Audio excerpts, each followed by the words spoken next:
Film ini menceritakan tentang persahabatan dua orang gadis yang memiliki keahlian dan kepribadian yang baik namun berbeda.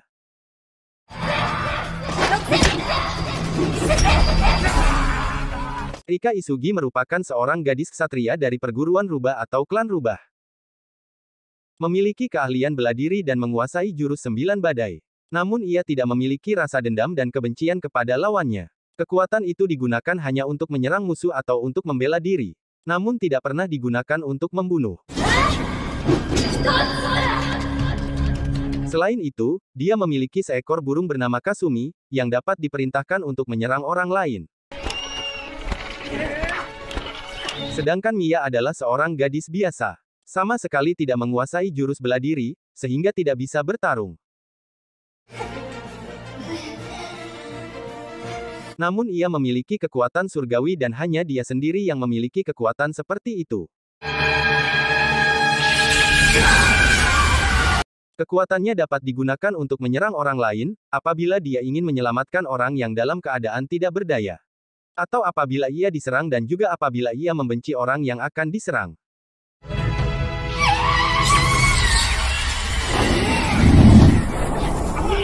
Kekuatan surgawi yang ia miliki tidak pernah digunakan untuk kejahatan.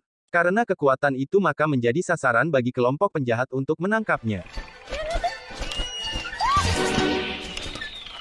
Pertemanan mereka berawal, ketika Mia yang sedang dikejar-kejar sekelompok penjahat Negorosu, untuk menangkapnya. Karena mereka menginginkan kekuatan surgawi yang ia miliki.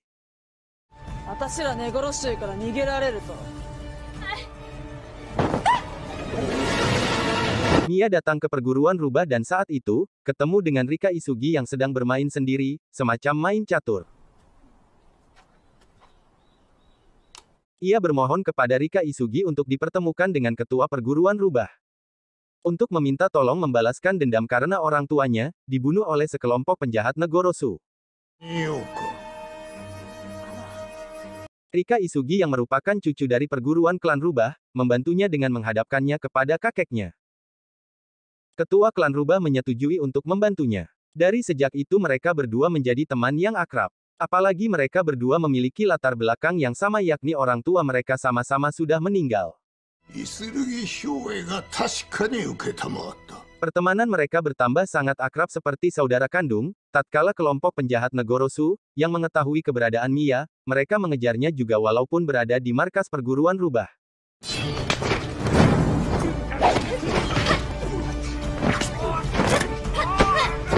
Perguruan rubah diserang untuk menangkap Mia. Terjadi pertarungan sengit antara kelompok Negorosu dengan prajurit rubah.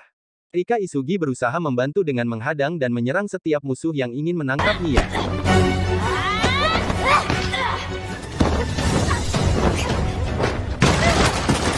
Atas pengorbanan Rika Isugi yang selalu membantunya dan bahkan hampir mengorbankan nyawanya. Maka Mia mengesampingkan sumpah kepada ayahnya. Ia yang bersumpah bahwa penggunaan kekuatan surgawinya harus atas persetujuan ayahnya sebagaimana kalung yang dipasangkan untuk mengingat sumpahnya dibuang, untuk membantu Rika Isugi karena telah banyak menolongnya. Akhirnya ia menggunakan kekuatan surgawinya untuk menyelamatkan Rika Isugi yang terancam akan dibunuh oleh kelompok Negorosu. Kekuatan api itu, membuat kelompok Negorosu kesakitan dan pingsan.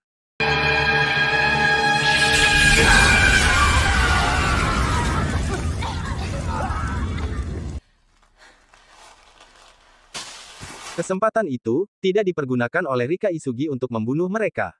Ia memiliki kepribadian yang baik, tidak memiliki sifat dendam.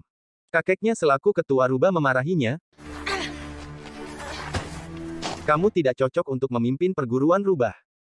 Kau gadis tidak berguna jika masih membiarkan musuh kita hidup. Kebencian mereka akan berlipat ganda dan kita akan menderita karenanya. Jika kamu membunuh mereka, maka mereka menjadi mayat tidak berguna. Kebaikanmu yang penuh belas kasihan, hanyalah sebuah kelemahan. Tutur, kakeknya. Hal itu, juga dipertanyakan oleh kelompok Negorosu, mengapa tidak membunuh mereka. Saya tidak seperti rubah maupun kakek saya. Tutur Rika. Suatu ketika Nyonya Haku dari kelompok Negorosu, tanpa sepengetahuan Rika Isugi, mendatangi ketua rubah di perguruannya. Dia menawarkan untuk menyerahkan Mia kepada mereka, dengan membawa sejumlah uang. Atas penawaran itu, Ketua Rubah menandatangani perjanjian dengan kelompok Negorosu. Menarik diri dari masalah dan ia menyerahkan Mia kepada kelompok Negorosu. Ketika mengetahui hal itu, Rika Isugi menjadi marah kepada kakeknya yang telah menjual Mia kepada kelompok Negorosu. Kakeknya yang beralasan bahwa gadis itu hanya akan membawa kemalangan bagi kita. Kelompok Negorosu bekerja untuk Shigetsugu, kita tidak boleh membuat musuh dari orang di atasnya. Aku membuat keputusan yang tepat, sebagai pemimpin klan ini. Tutur kakeknya. Rita Isugi yang tidak setuju dengan keputusan itu, sambil mencabut pisau, mengatakan aku menolak kepemimpinanmu dan akan membuat klan baru.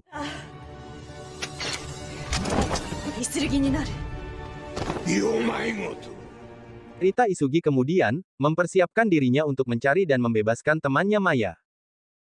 Ia mulai memakai baju hitam bertopeng, yang merupakan hadiah dari almarhum ayahnya. Dengan pakaian serba hitam, seragam hitam, topeng hitam dan pedang samurai di belakangnya. Ia mendatangi markas kelompok Negorosu. Dengan suara tegas dan lantang meminta agar Maya diserahkan kepadanya. Karena tidak digubris oleh Nyonya Haku selaku ketua. Maka kemudian, ia mulai menyerang dengan rangkaian serangan yang terstruktur dan sistematis. Musuhnya dapat dikalahkan dan dibuat tidak berdaya. Serangan menggunakan lemparan tali melayang indah, ia mengikat musuhnya dan tidak berdaya. Menggunakan pisau, menyerang perempuan tangan kanan ketua Negorosu dan dengan serangan tangan membuatnya pingsan. Dengan pedang samurainya, ia bertarung dengan ketua Negorosu. Beberapa serangan pedang yang masif, membuat lawannya dapat ditodong. Namun, ia memaafkan, berhati baik dan terpuji, tidak ingin membunuhnya.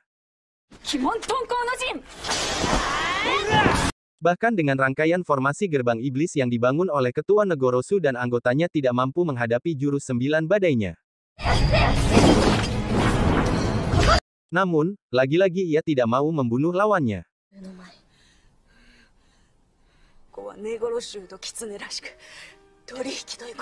Sementara di tempat kelompok Shigetsugu selaku aktor intelektual penculikan. Maya bertemu dengan ayahnya, waktu itu tidak dibunuh. Maya tetap ditahan oleh ayahnya sendiri untuk membuat eksperimen. Ternyata ayahnya, lebih dari 10 tahun, telah melakukan uji coba untuk meningkatkan kekuatan api yang dahsyat pada tangan manusia. Namun karena manusia yang menjadi objek uji coba tidak memiliki kekuatan surgawi, maka tidak ada yang berhasil alias gagal.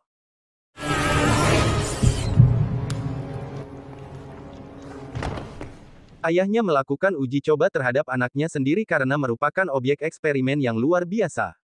Ia mulai mengalirkan listrik dengan menstrom tangan Maya. Pengkhianatan ayah yang dipercaya, meningkatkan emosional dan stres yang lebih besar bagi Maya untuk mendapatkan kekuatan yang luar biasa. Setelah itu, ayahnya meminta kepada Maya untuk menunjukkan kekuatannya. Maya yang dalam keadaan seperti tidak sadar, kemudian menunjuk objek sasaran dan dengan dahsyat mengeluarkan api semacam strom yang luar biasa, langsung membunuh 4 orang sekaligus.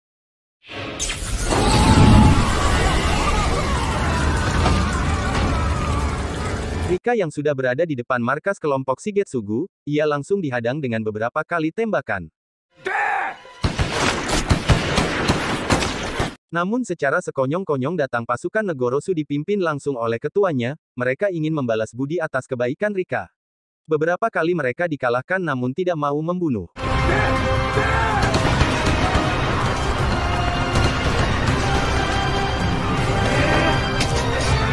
Mereka langsung melemparkan senjata tajam dan membunuh beberapa pasukan Shigetsugu. Kemudian mereka langsung menyerang kelompok Shigetsugu. Terjadi pertarungan seru dan menegangkan di antara kedua belah pihak.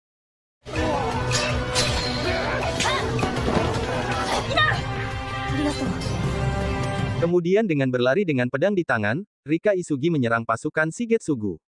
Satu persatu ia membunuh lawannya sampai ia masuk ke dalam ruangan eksperimen. Di dalam ruangan itu, ia bertemu dengan temannya Mia namun sepertinya Mia tidak mengenalinya. Ia diserang oleh Mia dengan kekuatan surgawi, dari tangannya mengeluarkan aliran api yang dahsyat, membuatnya terhempas beberapa meter. Sampai Rika bermohon kepadanya, mengingatkan bahwa ia adalah temannya namun Mia tidak sadar seakan-akan ia lupa segalanya. Kemudian, mereka berdua akan saling menyerang namun keduanya dihalangi oleh Kasumi. Keadaan itu, mengingatkan pesan ayahnya bahwa kamu memiliki hati yang baik.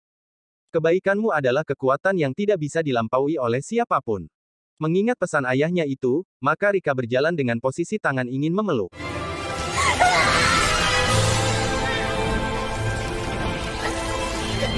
Namun Mia tetap menyerangnya beberapa kali dengan kekuatan api. Rika terus berjalan sampai dia berhasil memeluk Mia, walaupun dalam keadaan terkena aliran api dari tangan Mia. Beberapa saat berpelukan, Rika terjatuh. Di saat itulah, Mia tersadar telah menyakiti temannya.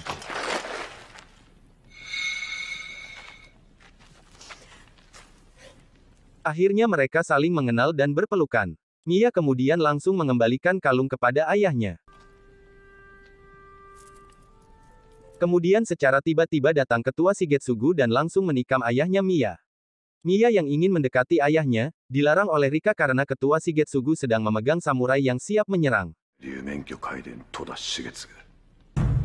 Ketua Shigetsugu menyatakan dirinya adalah ahli gaya pedang Tamiya Shigetsugu Roda. Hal itu tidak membuat gentar Rika yang sedang bersiap dengan pedang samurainya. Maka terjadilah pertarungan saling serang pedang samurai. Pada beberapa serangan awal, Rika sempat terjatuh dan terkena sabetan pedang.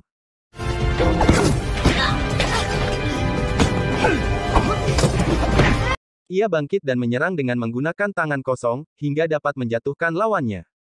Kemudian, ia kembali menyerang dan memukulnya kembali sampai terhempas jatuh beberapa meter.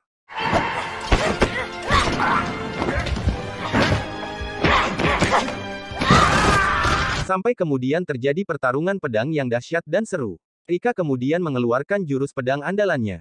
Jurus 9 badai, dengan serangan 1-9 dan berhasil membuat lawannya terluka tak berdaya.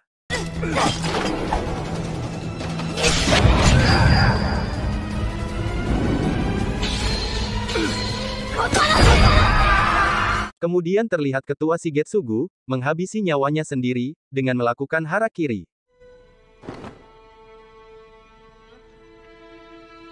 Film selesai, terima kasih sudah menonton.